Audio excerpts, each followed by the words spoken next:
Hi there maple fans, and in this series of videos I'll be sharing what I do throughout an entire year on a monthly basis. Please note that these months are based on UK timings, but of course can easily be adapted to anywhere else in the world. Welcome maple fans to this May video. If you watch to the end, you'll know how to pick the perfect time to repot your Japanese maples. So being online, being on Facebook, a lot of people are buying Japanese maples this time of year. They look absolutely fantastic. The maple supply here, Packhorse Farm Nurseries. It did mention this is the busiest time of the year for Japanese maples, but the question is, should you actually repot them as soon as you get home? How do you know when to repot a maple generally, really, one that perhaps you already own? So we'll show you those beauties in a bit and what I did with them when I got them home. For the time being, here's one I had in my last video, and just feeling the plant there, it feels a bit heavy. It's like it's a bit waterlogged in that particular pot. Also, this is the same plant because I'm lucky enough to have a larger version. And you can see on this Shishigashira here, there's clearly new growth on the ends of the branches, whereas I just can't seem to see that on the smaller version. So if you have small trees and there doesn't seem to be much wrong with them, but they just don't seem to be growing at all, that's definitely a warning sign by this stage, because we're at the end of May in the UK. And really they should be doing something by now.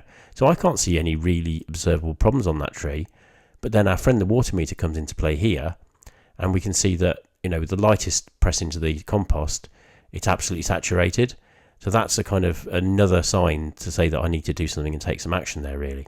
So some people say, you know, don't repot Japanese maples until they're dormant or whatever. Honestly, if a tree's in this situation and it's getting waterlogged, it's going to have real problems. It may die if we don't do something. So I'd rather actually take action at virtually any time of year and save it than sort of not want to do something because I perceive it to be the wrong time, really. So just loosening that little fella out of its compost there. And you can clearly see that the root ball is quite intact. It's okay, but it's not filling the pot at all. It's sort of sitting on the top of it. And that's inherently the problem. It's in a plastic pot. There's a load of compost underneath it.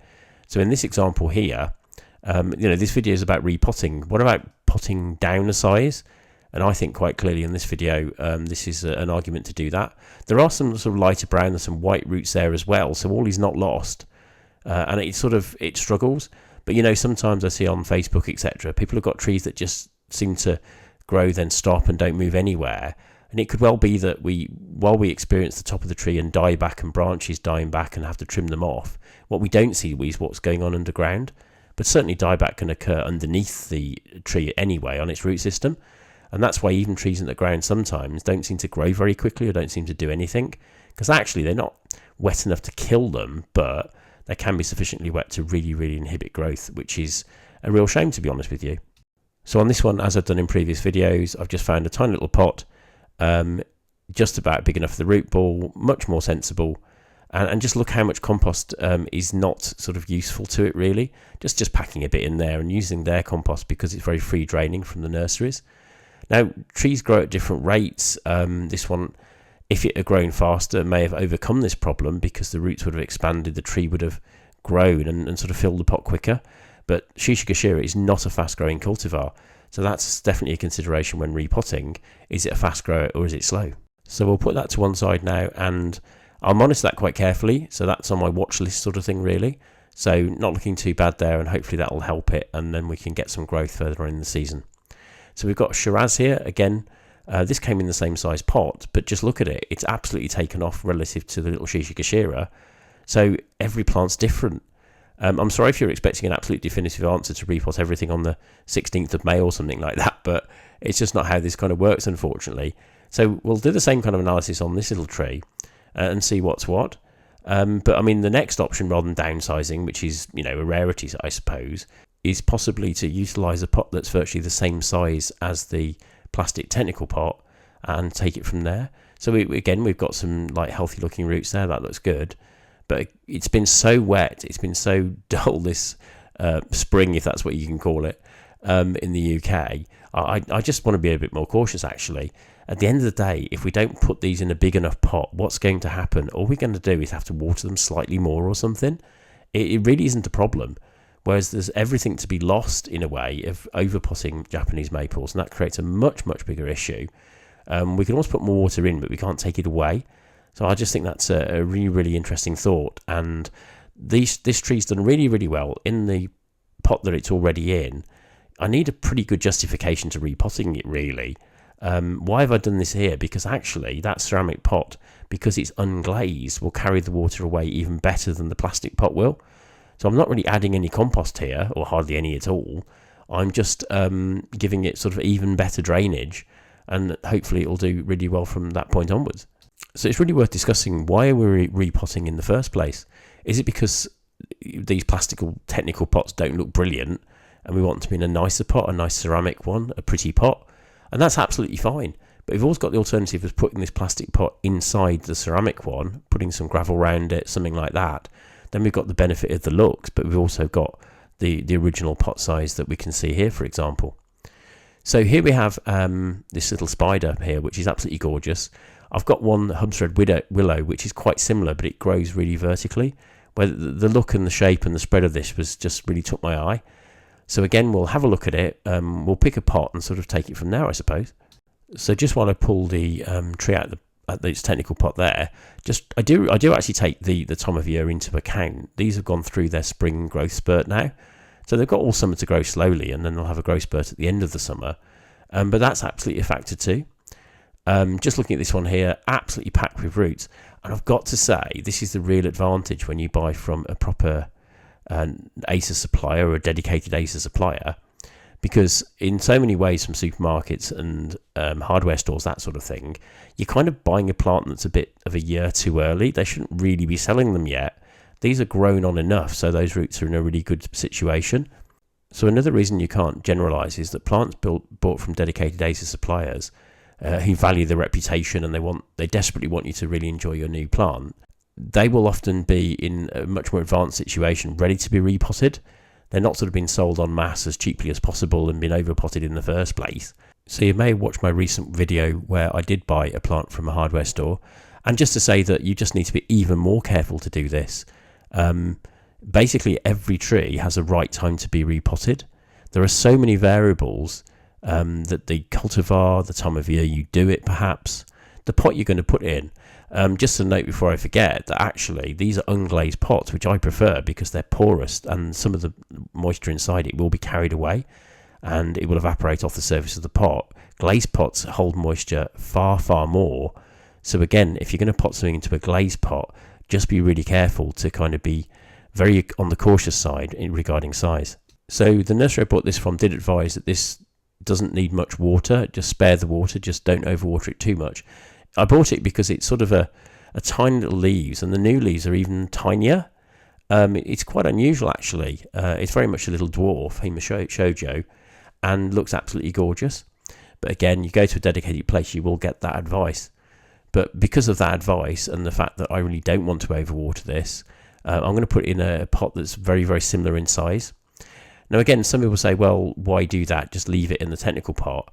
I personally think, again, the drainage is going to be better into a pot that's ceramic, and there's also some weight to it. So at some point during the season, we might have some high winds and stuff like that.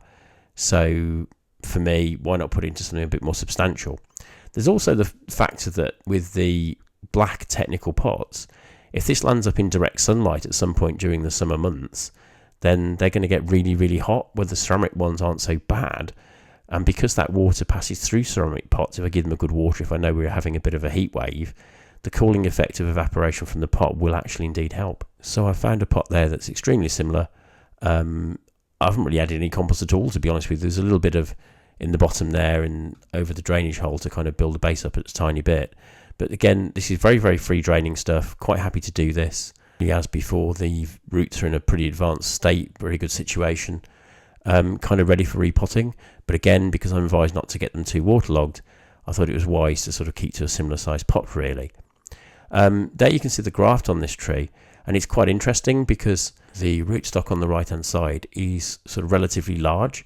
So there's the sort of new tree on the left there. That will all merge into one over the years, so that's absolutely fine. But I'm just making sure that compost is away from the join between the two, because that can cause problems. And just to note the minimal interference with the root ball of the tree there, so as not to disturb it too much. And just to say, if you'd like to come with me on my Acer journey, please do like and subscribe to my little channel. It really, really helps. I've also recently set up a Patreon site, so that's a great way of supporting me too, and help out with some of the costs of my excursions really.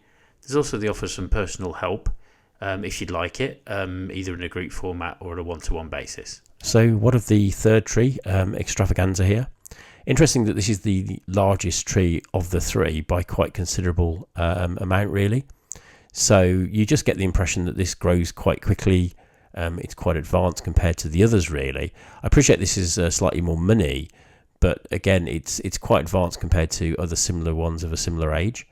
So this gives me a little bit more confidence, if you like, to pot the tree slightly bigger. But then do bear in mind that we've had the sort of spring growth spurt now. So yes, it will put on some growth over the summer and into the winter. But as I've already mentioned, it's not like it's going to have the whole season to grow at the moment. So it's a slightly different calculation, I would say. So I'm going to be conservative and not go too silly with it, I think. So there we have a similar principle, just taking the mulch off really to see what's going on. And then sort of thinking about that, maybe that size pot or something.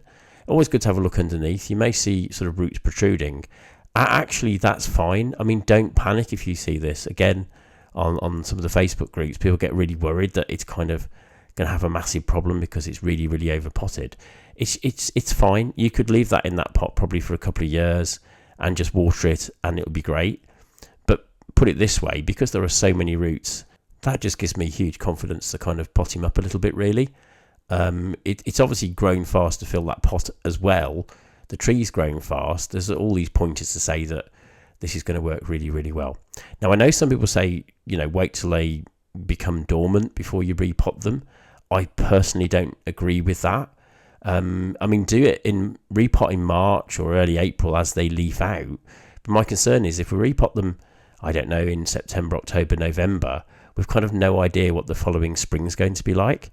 So if it's an absolute torrential spring like this one, and they sort of wake up in a much bigger pot with lots of soggy compost when they were perfectly happy before, I'm not sure why we do that. Because what happens in the spring, of course, is they leaf out. If the leaves grow quickly enough and the tree generally grows quickly enough, they'll try to transpire the water away from the pot, and then it's all good because there's plenty of foliage at the top. The water's taken away, the pot size is less of an issue. But if they're struggling and those roots start to rot before it has a chance to sort of get a move on and grow a bit, then that can cause sort of major problems. That's kind of that little job finished, really. I think generally speaking, if you look at a Japanese maple in a pot and sort of think, oh, that's a bit big for that pot, that's about right, actually. With other plants, you can have a great big pot, not really an issue.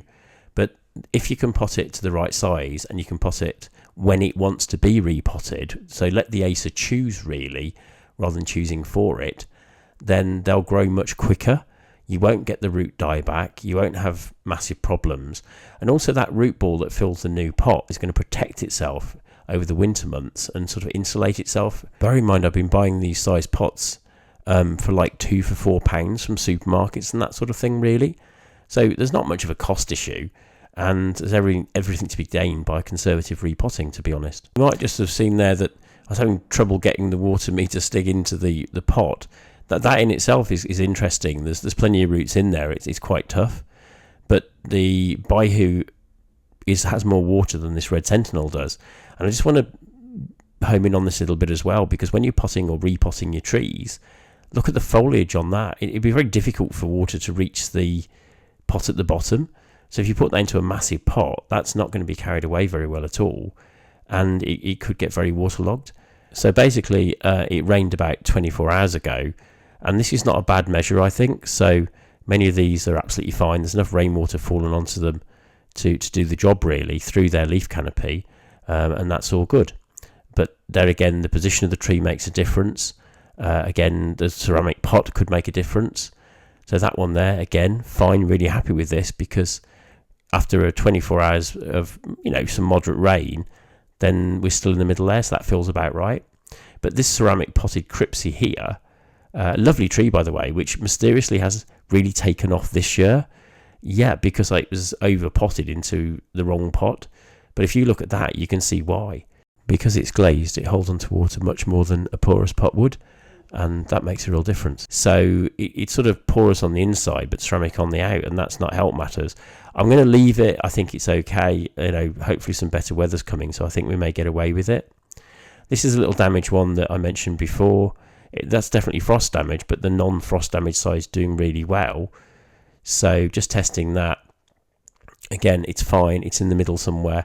So it's really good to sort of go around lots of plants and see where the average is. See the ones that are perhaps massively overwatered, like the Cripsey, there's still too much water there in the pot, and look at the ones that are perhaps have too little water as well to make an assessment in that kind of way. So here we have Jerry Swartz. It's quite a lovely structure on this one. It's sort of an opened up turn vase shape. If you look at the water meter there, it's sort of on the lower side.